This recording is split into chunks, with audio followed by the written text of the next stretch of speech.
মুখ্যমন্ত্ৰী ডাঙৰীয়াই যিহেতু দক্ষতাৰে মুখ্যমন্ত্ৰী কাম কৰি আছে, মোক য'তে ভাবে যে নহয় যে PNRDৰ কাম সম্পূৰ্ণ হৈ গ'ল, কাৰণ 20 লাখ ঘৰ আমি যিহেতু সম্পূৰ্ণ কৰিলোঁ, মোৰতো আচলতে পাৰিলে মোৰে বিভাগ চেঞ্জ কৰিব লাগে। কাৰণ কিয় মোৰতো কামেই নাই এতিয়া, কাৰণ 20 লাখ ঘৰ সম্পূৰ্ণ কৰি দিলোঁ, ভাৰত চৰকাৰে দিছিলে। এতিয়া 1,71,000 ঘৰৰ কাম চলি আছে। ৰেচন কাৰ্ড 62 লাখ মানুহক মই ৰেচন কাৰ্ড দি দিলোঁ।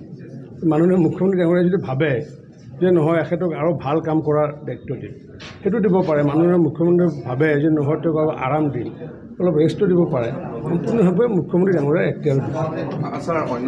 মুখ্যমন্ত্ৰী ডাঙৰীয়াই যিহেতু দক্ষতাৰে মুখ্যমন্ত্ৰী কাম কৰি আছে, মোক য'তে ভাবে যে নহয় যে PNRDৰ কাম সম্পূৰ্ণ হৈ গ'ল, কাৰণ 20 লাখ ঘৰ আমি যিহেতু সম্পূৰ্ণ কৰিলোঁ, মোৰতো আচলতে পাৰিলে মোৰে বিভাগ চেঞ্জ কৰিব লাগে। কাৰণ কিয় মোৰতো কামেই নাই এতিয়া, কাৰণ 20 লাখ ঘৰ সম্পূৰ্ণ কৰি দিলোঁ, ভাৰত চৰকাৰে দিছিলে।